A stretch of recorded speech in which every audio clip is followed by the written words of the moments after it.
Olá, muito boa noite. Estamos de volta nesta noite de segunda-feira. Agora com a nossa edição do programa Unimed para você. É uma alegria estar com você do outro lado da nossa telinha e ao vivo nesta primeira segunda-feira após a mudança de horário, né? Um pouquinho mais cedo agora. Talvez você ainda não tenha chego, está fazendo seus exercícios físicos, mas vai chegando, vai se conectando com a Unimed, porque hoje nós recebemos aqui um médico cooperado especial da nossa casa, que é o Dr. Lucas Felipe Gomes, urologista, está aqui para darmos a estrearmos a grande campanha Novembro Azul da nossa Unimed e também uma campanha de todos os médicos cooperados da nossa cooperativa. Dr. Lucas, boa noite a você. Obrigada pela presença aqui. Boa noite, Karine. Boa noite a todos os ouvintes. E boa noite a todos que estão aqui nos assistindo nessa noite aqui de segunda-feira, nos prestigiando nessa nossa transmissão aqui. Muito obrigado a todos. Imagina, o prazer é nosso. A partir de agora a gente quer dividir um pouco da sua sabedoria, do seu conhecimento, da sua identidade médica, né? Com tudo que você já estudou, já cresceu na sua profissão. A gente quer dividir tudo isso com as pessoas de casa, com o nosso público. Então, sinta-se à vontade para nos ajudar com a informação, compartilhar tudo que você sabe em relação à saúde, especialmente dos homens, tá bom, doutor? Será um prazer compartilhar suas dúvidas também, a gente vai poder respondê-las nessa noite aqui, então fiquem bem à vontade para procurar esclarecer e ajudar vocês a esclarecer muitas dúvidas nesse programa que a gente vai ajudar a todos. Muito bem, muito bem. Então, como o Dr. Lucas falou e deu o start da nossa transmissão, comece a participar agora. Você que é mulher, saiba que a frequência de homens no consultório do Dr. Lucas e dos outros urologistas tem a ver com esse puxão da mulher, não é, doutor? Você me falava isso, não tem? Isso, aqui, antes de começar aqui a nossa conversa, nós falávamos que tem aumentado realmente essa procura, esse desejo de saber como é que está a saúde dos homens, principalmente. E isso é muito em virtude das mulheres, né? Então, as mulheres acabam trazendo, muitas vezes, os homens para o consultório do urologista. Então, uma situação bastante comum que a gente vivencia lá dentro do consultório é que quem acaba ligando, inclusive, para marcar a consulta é a mulher. Acaba sendo a mulher. E meio que na marra, depois, o homem acaba sendo levado por ela. Então, daí, quando a consulta está marcada, tem que ir, né? Não tem mais o que fazer. Então, aí tem que ir para a consulta de qualquer jeito. Então, quem acaba levando, muitas vezes, é a própria mulher. Mas a gente observa também que uma procura espontânea tem acontecido também cada vez mais nessas horas. As pessoas dizem, doutor, que as mulheres é que edificam a casa, são sábias, entende? Então tem muito isso. E você que é mulher e que nos assiste hoje, saiba que você pode sim cuidar da saúde do seu esposo, do seu pai, do seu filho, enfim. Você tem muito a ver com a qualidade da saúde dele. Então, participe com a gente, faça suas perguntas, aproveite, porque o papo hoje é entre você e o médico. Vai ser muito produtivo, muito interessante a nossa transmissão que começa agora. E você, homem, que nos assiste, fique conosco. Esse programa é para você. Participe, tire dúvidas, esclareça, faça sua pergunta. Se você quiser nos chamar em inbox também, a gente está conectado aqui durante a transmissão. Tem o pessoal de apoio, vai estando com a gente a partir de agora. O nosso programa Unimed para você está no ar e começa agora.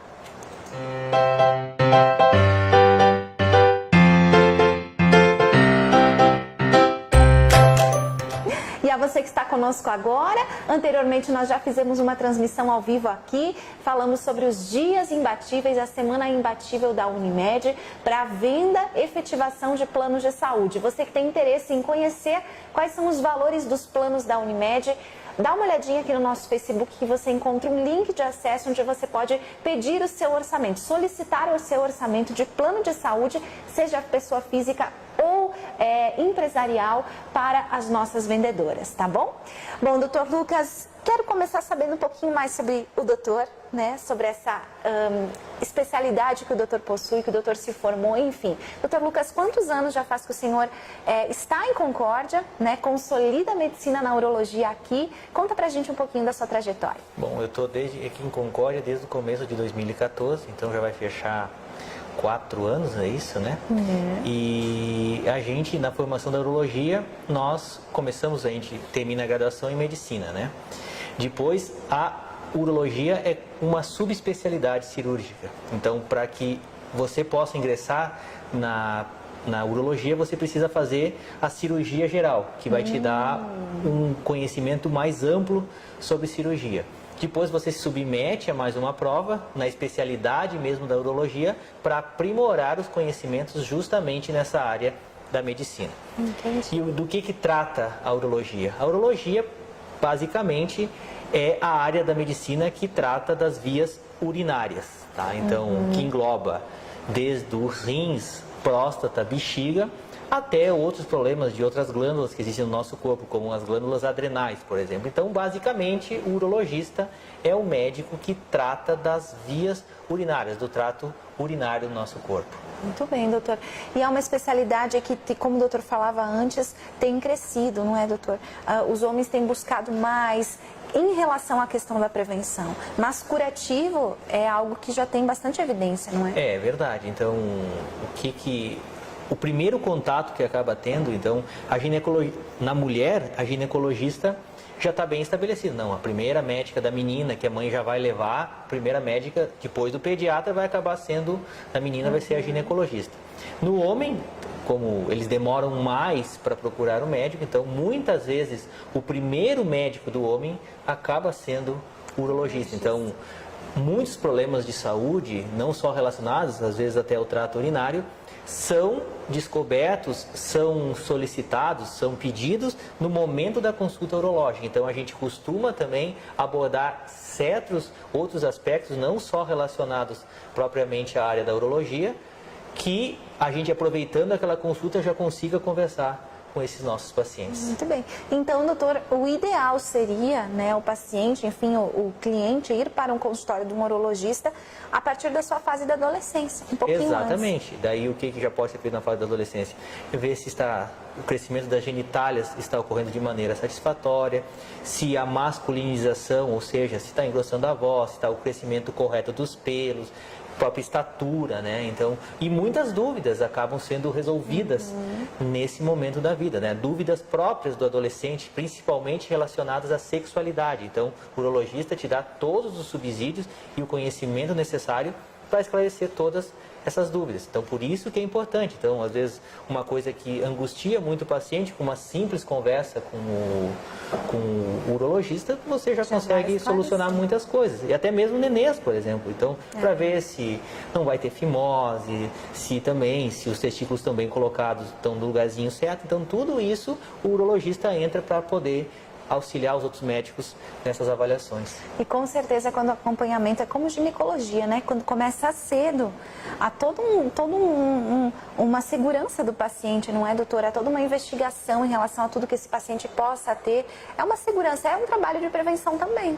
Exatamente. Então, quanto mais você habituar o paciente, que cada vez mais cedo ele procure sempre o médico, seja urologista, no caso do menino, isso gera um hábito nessa criança, nesse adolescente, que vai se estender muito provavelmente à idade adulta, né? Então ele vai ter esse hábito de procurar com mais frequência o médico para possíveis problemas de saúde que ele possa vir a ter no futuro, né? Muito bem. Você que é mãe que nos assiste, possui um filho homem, né? Um menino, um adolescente, enfim. Preste atenção nessa entrevista, daqui a pouco você pode estar esclarecendo as suas dúvidas, serve de conselho, serve de orientação para sua casa. Esteja com a gente a partir de agora, interagindo até mesmo, né? Porque às vezes é aquilo que o doutor fala, onde começam a se abrir os olhos para essa questão toda da sexualidade. Doutor, quando a gente fala de Novembro Azul, nós estamos falando de uma campanha central, né, que é mundial em relação à prevenção do câncer de próstata. Tudo isso a gente vai falar aqui hoje na transmissão, que já começou e você já pode participar, você que está em casa. Quando a gente fala da questão do Outubro Rosa, nós sabemos que tem o câncer de colo de útero, por exemplo, tem uma ligação muito forte, né, com o HPV, que é um vírus que acaba entrando na mulher, né? E existem vários tipos, enfim, alguns são mais perigosos do que outros, mas enfim, doutor, tem essa ligação também quando é homem, as doenças sexualmente transmissíveis que estão tão presentes, especialmente na adolescência? Então, a exemplo do câncer do colo de útero, também existe essa ocorrência, principalmente do câncer de pênis relacionado a presença do HPV, tá? Então, existe o câncer de pênis que está relacionado a esse tipo de vírus. Só que tem que ter uma outra associação, principalmente no câncer de pênis. Tem que ter associação do HPV e uma má higiene, tá? Então, na nossa região é muito difícil. Se observa, graças a Deus, se observam poucos casos de câncer de pênis, falando especificamente nessa parte.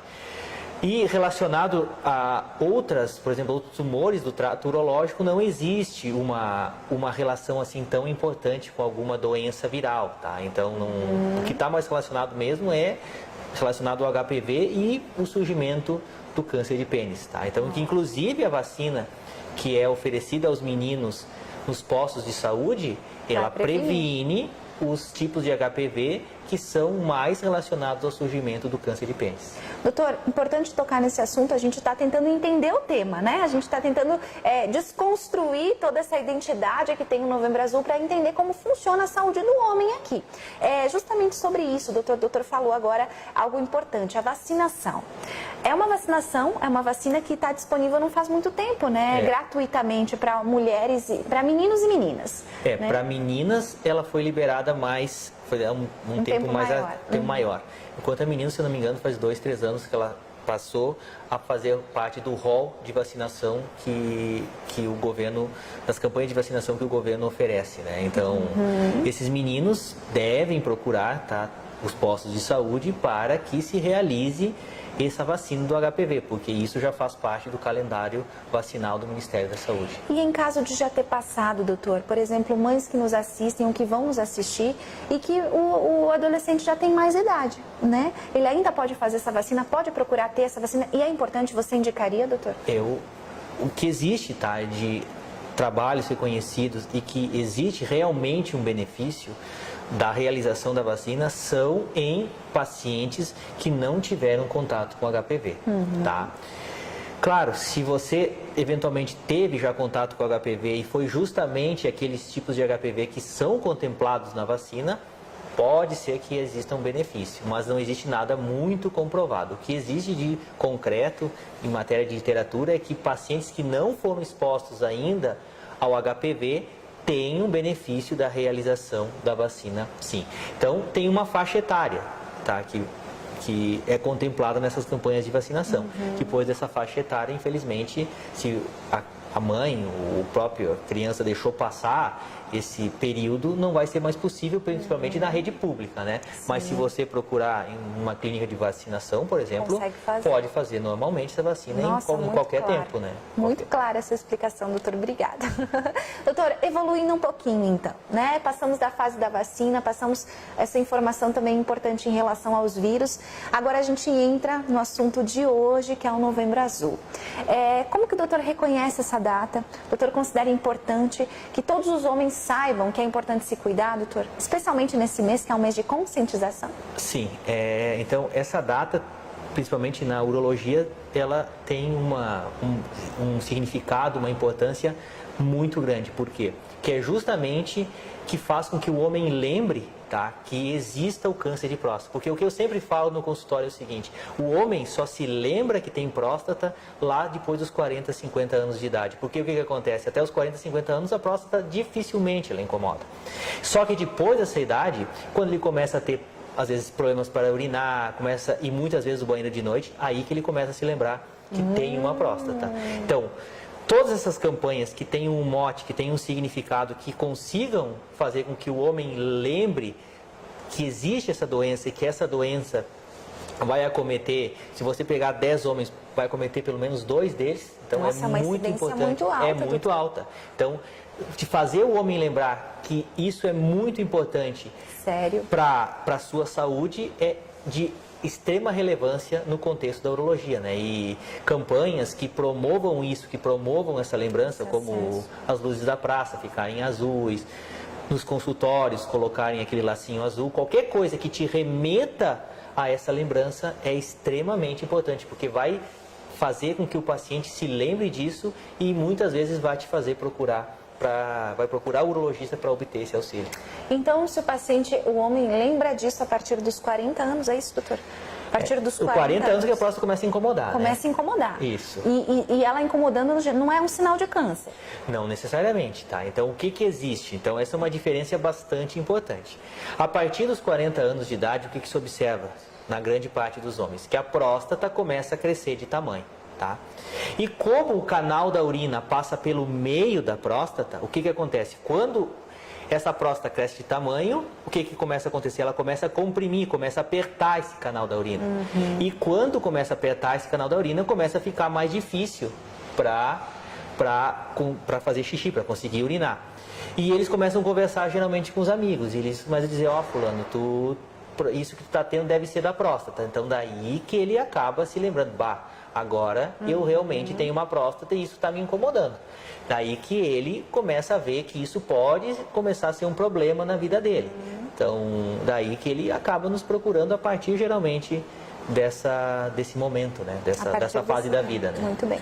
Doutor, vamos falar agora de algo, já temos uma pergunta aqui também que faz sentido com o que eu vou perguntar, né? Para rastreamento do câncer de próstata, correto é PSA ou toque retal ou os dois, né? Mas enfim, doutor, antes que a gente responda essa pergunta, acho muito importante citar consulta, né?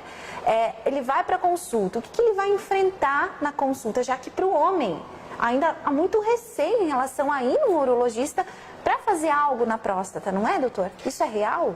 Então assim, geralmente ele já foi em outros médicos, né? Já foi no médico do posto, já foi em alguns outros médicos, por exemplo, problema de tosse. Então, dificilmente tu vai pegar um paciente que a primeira vez que foi no médico vai ser ali contigo. Sim, com certeza. Tá, então, tu pega um paciente virgem de tratamento que nunca foi submetido a um exame urológico, né? Então, primeira coisa que a gente tem que fazer é deixar o paciente tranquilo e explicar passo a passo do que vai ser feito. Então, o que tu acaba? Tu tem que tranquilizar o paciente. Tu tranquiliza ele dizendo que não é nenhum bicho de 7 cabeças, que é um exame indolor, que é um exame rápido e que não vai ter nenhum problema por realizar esse exame. Então, você acaba explicando o passo a passo dos pacientes, você já aproveita, já faz um exame em toda a genitália, já pode medir a pressão do paciente, então você deixa um ambiente descontraído, um ambiente tranquilo, para que o paciente consiga entender que aquilo lá faz parte da avaliação dele e consiga assimilar aquilo da melhor maneira possível. Muito bem, doutor.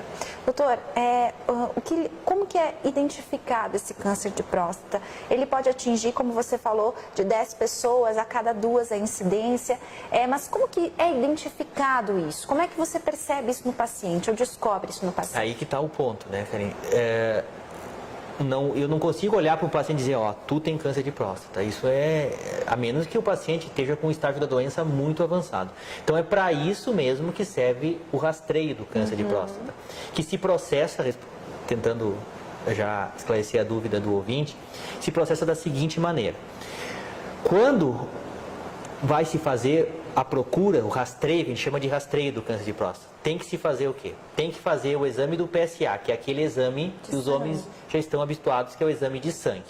E, eu sempre falo não é ou, tá? Tu não pode escolher um ou outro, é o exame de sangue e o toque retal, que faz parte do rastreio. Por que o toque retal é importante nessas horas? Porque até 20% dos cânceres de próstata, mesmo que o nível do PSA esteja numa faixa normal, que não esteja indicando câncer naquele momento, tu só vai conseguir descobrir aquilo com o toque retal. O que tu observa no toque retal? Geralmente é um nódulo, é um caroço. Como a gente tem prática, a gente faz muitas vezes isso no dia, então a gente acaba tendo uma boa sensibilidade e consegue detectar grande parte desses nódulos. Então, o PSA e o toque retal que fazem parte desse rastreio. Então, o rastreio precisa das duas Exatamente. possibilidades. É fundamental que se faça os dois. Se tu só faz o exame de sangue ou se só fizer o toque retal, tu vai estar fazendo uma avaliação incompleta. É como a mulher que precisa fazer o preventivo, não é, doutor? Exatamente. É algo que está ali. E é anual esse exame, doutor? A partir de quantos anos de idade que se deve fazer esse exame do toque, enfim, e essa avaliação? Então, falando de recomendações da Sociedade Brasileira de Urologia, que é o que a sociedade nossa, que nos guia todas as nossas diretrizes. O que a Sociedade Brasileira de Urologia recomenda? Que seja feito esse rastreio, esse screening, a partir em que situações, em que pacientes? Homens que já tiveram histórico familiar de câncer de próstata ou que sejam da raça negra a partir dos 45 anos de idade.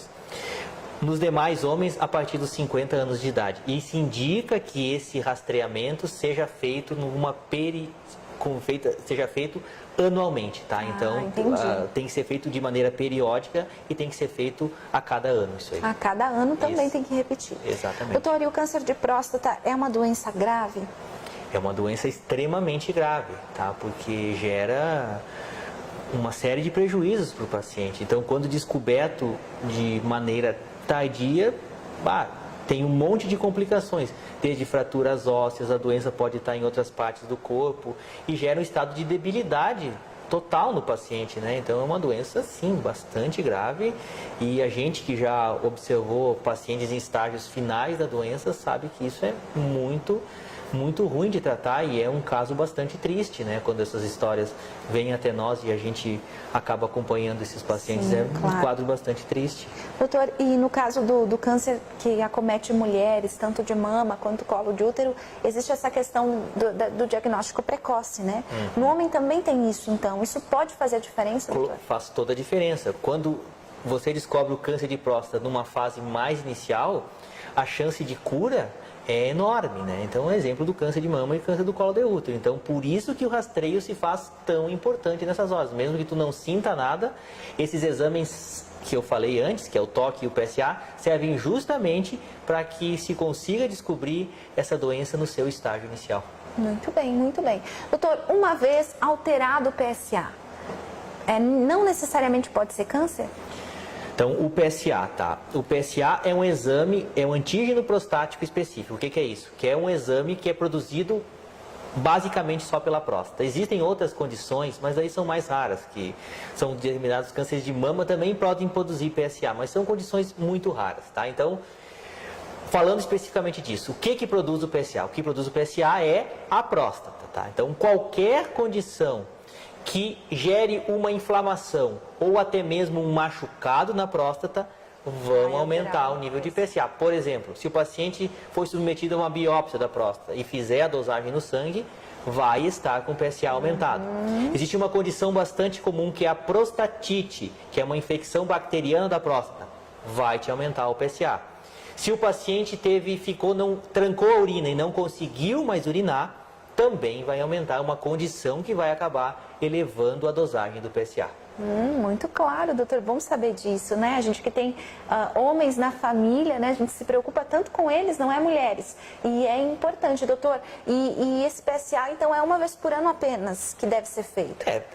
Existem condições especiais num paciente, por exemplo, que tu já fez uma biópsia de próstata, a biópsia veio negativa e o PSA continue subindo, tu até recomenda que se possa fazer de 6 em 6 meses. E tal. Repita mais precocemente, mas o ideal é que se faça anualmente. E há tratamentos, doutor, para todas essas questões que o doutor colocou, não sendo câncer? Né? Normalmente.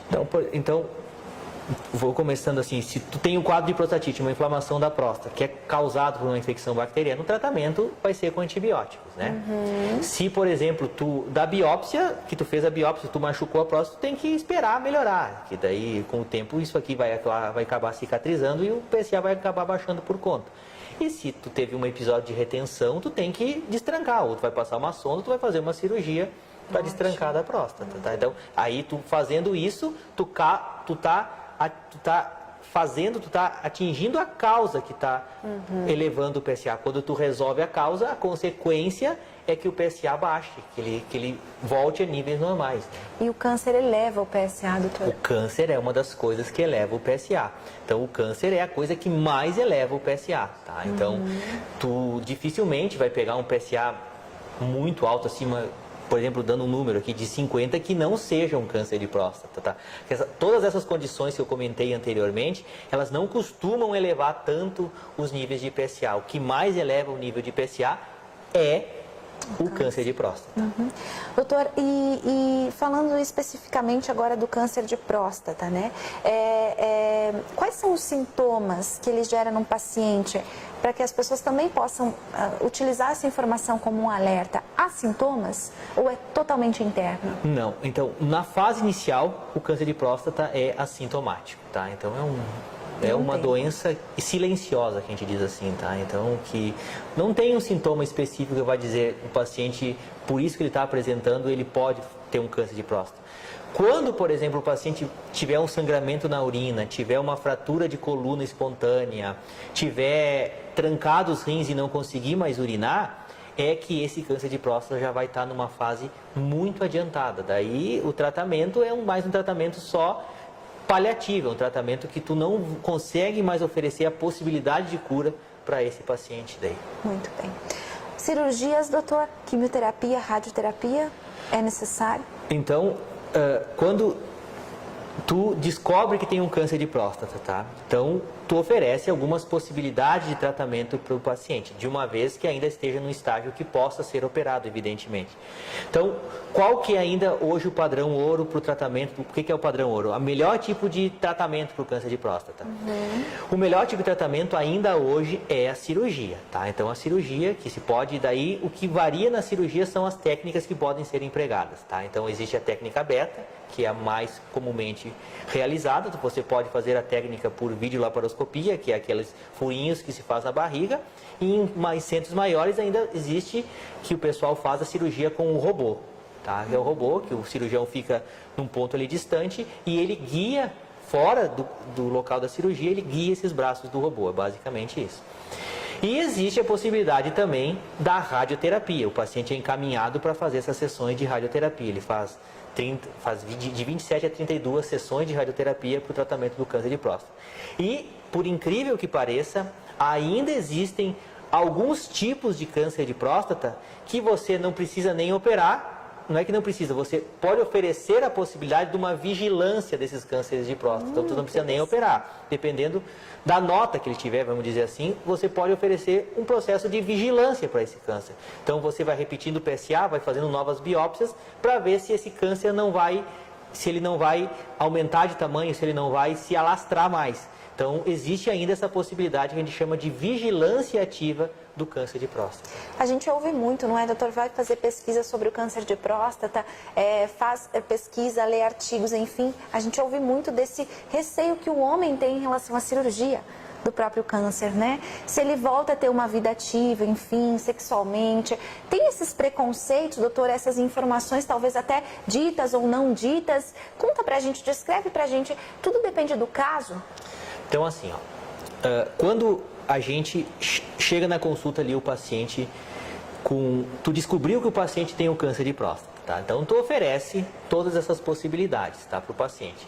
E tu, obrigatoriamente, antes de submeter o paciente a qualquer um desses tratamentos, tu tem que dizer dos riscos que são inerentes a cada um desses tratamentos. Por exemplo, na cirurgia existe um risco que não é tão pequeno assim, do paciente ficar com impotência. O que é isso? O paciente não vai conseguir mais ter uma ereção normalmente. E ainda existe um risco, que é um risco bem menor, de ele ficar incontinente. O que é isso? É o paciente ficar perdendo urina. Então, todos esses riscos são inerentes ao tratamento que o paciente vai ser submetido. Quando o paciente faz a cirurgia, essas duas coisas, esses dois riscos que eu falei, são maiores. E o risco que envolve como qualquer cirurgia, como é o risco do sangramento, risco de alguma coisa acontecer na hora da anestesia. Então, todos esses riscos, tu tem que comentar com o paciente, dizer que existe essa possibilidade, para o paciente decidir o que ele achar melhor para o tratamento dele. Porque, em última análise, quem define o que vai ser feito é o paciente. O médico é só um veículo, ele só orienta o paciente. Quem decide o que vai ser feito é o paciente. Mas acho que, né, pelo menos a gente incentiva a vida, né, doutor? Exatamente. Nesses casos, eu acho que o mais importante é lutar para viver, para superar o câncer, não é? Exatamente. E a gente tem até um histórico na nossa família do meu avô que teve isso, né? E ele tinha esse receio e tal, ele é mais velhinho, ele tinha esse receio. Qual a sequela que a cirurgia vai causar? Ele está bem, na verdade não teve sequela nenhuma, a cirurgia aconteceu tudo certo, ele fez radioterapia, né? Já é um senhor aí que é ativo, trabalha muito fora de casa, faz bastante esforço físico ainda. Então, realmente os homens, eles têm mais sensibilidade para eles têm mais medo, não é, doutor? Exatamente. Eles têm medo do que pode ou não acontecer. A gente vê a mulher aí com um pouco mais de coragem quando é dado um diagnóstico, né? E a gente está aqui hoje para desmistificar, para fazer com que você tenha mais coragem, homem, em relação a fazer a sua prevenção. O doutor falou, quanto mais cedo você diagnosticar, maiores são as chances de cura e menores as complicações, não é, doutor Lucas? Exatamente. Vai te facilitar na cirurgia, vai te facilitar em várias coisas, né? Então, quanto mais tu descobrir, e tu aumenta consideravelmente a chance de cura se tu fizer esse diagnóstico de maneira precoce. Muito bem. Doutor, em relação à saúde, então, de uma forma geral, a saúde do homem, o que mais lhe preocupa em relação a esses homens se prevenirem ou deixarem de estar se cuidando, doutor? Uma coisa que me preocupa muito hoje em dia no consultório é o que está relacionado às doenças sexualmente transmissíveis, tá? Então é um negócio que a gente observa tanto em jovens quanto em pacientes da meia-idade, tá? Então a gente observa que aumentou demais, tá? Essa incidência dessas doenças que estão chegando aqui no nosso consultório, em especial a sífilis, tá? Então a sífilis tem aumentado de maneira significativa nessa população de pacientes. Isso é algo que nos preocupa de maneira significativa. Um pouco mais de orientação, né? Talvez para esses jovens, um pouco mais de prevenção, de atitude, não é, doutor? Isso, usar o preservativo, que ultimamente tem se deixado um pouco de lado, porque o governo não tem batido em campanhas, não tem frisado a importância disso, mas é o que realmente vai acabar prevenindo que o homem adquira essas doenças, né? E muitas dessas doenças geram uma sequela para toda a vida, né? Então, se tu adquirir um HIV ou adquirir por exemplo, uma hepatite, tu vai carregar isso ao longo da tua vida. Isso vai te gerar no futuro um prejuízo muito grande. Muito bem. Temos mais uma pergunta em relação aos exames de imagem, doutor. Qual a importância desses exames na avaliação da próstata? Então, a gente procura racionalizar, né? Então, existem alguns protocolos que a gente segue na hora de solicitar alguns exames de imagem. Então, se o paciente, por exemplo, numa primeira avaliação, tu vai acabar pedindo, pelo menos um paciente a nível de consultório, tu vai acabar pedindo. Hoje em dia se pede muito a ressonância magnética da pelve. Para ver, ele já consegue avaliar a próstata, né? Vai já ver o tamanho da próstata. E se essa próstata, a doença, eventualmente, já não esteja saindo fora da próstata, não esteja a invasão de outros órgãos. Então, essa ressonância te dá muitos subsídios e faz com que tu consiga planejar melhor a tua cirurgia. Então é importante, hoje em dia a gente acaba pedindo para quase todos os casos que são submetidos a uma cirurgia para o câncer de próstata, a gente acaba sempre solicitando um exame de imagem. Então geralmente a gente acaba solicitando a ressonância mesmo, que é ainda hoje o melhor exame para ver isso. Muito obrigada. Doutor, para a gente encerrar então, homens, cuidando da sua saúde, prevenindo-se, vivendo com mais qualidade de vida, cuidando da sua alimentação, exercícios físicos, tendem a ter um envelhecimento mais saudável e menos problemas, talvez até mesmo de próstata, doutor? Então, assim, não se tem dados, assim, não... efetivos, né? Ou não se tem ainda que... Se isso esteja nos livros textos, por exemplo, esteja na literatura ainda dizendo que se tu determinado tipo de alimento que tu comer, ou se tu evitar a obesidade, evitar o sedentarismo, tu vai diminuir a incidência do câncer de próstata. Existem alguns dados epidemiológicos que sim, que mostram, se tu cuidar na ingesta de proteína animal, se tu mantiver o peso e determinados alimentos que tu venha a comer, isso pode ter um papel de prevenção do câncer de próstata, mas especificamente para o câncer de próstata ainda não tem muito bem definido isso daí. O que se sabe que são os dois fatores de risco que aumentam a possibilidade do câncer de próstata é ter na família alguém que tenha tido câncer de próstata, ser da raça negra e à idade do paciente. Muito bem. Dr. Lucas, obrigada. Quero lhe agradecer pela disponibilidade de estar aqui em pleno começo de semana. Muito obrigada, viu? Obrigado, Karine, obrigado a todos os ouvintes e até a próxima oportunidade. Esse foi o Dr. Lucas Felipe Gomes, né? Urologista aqui de Concórdia. Já é adotado por Concórdia, né, doutor? 4 anos e 8 meses aqui conosco, fazendo história na urologia e também cuidando bem da saúde das pessoas, especialmente dos homens, dos adolescentes, dos jovens. Então, maiores informações, outras dúvidas, a gente percebe que os homens são bastante tímidos, né? E as mulheres até não sabem o que perguntar em relação a isso, doutor, porque a nossa participação de perguntas hoje foi pouco menor, porém a gente vê muitas pessoas dando boa noite aqui, boa noite doutor, enfim, participações normais.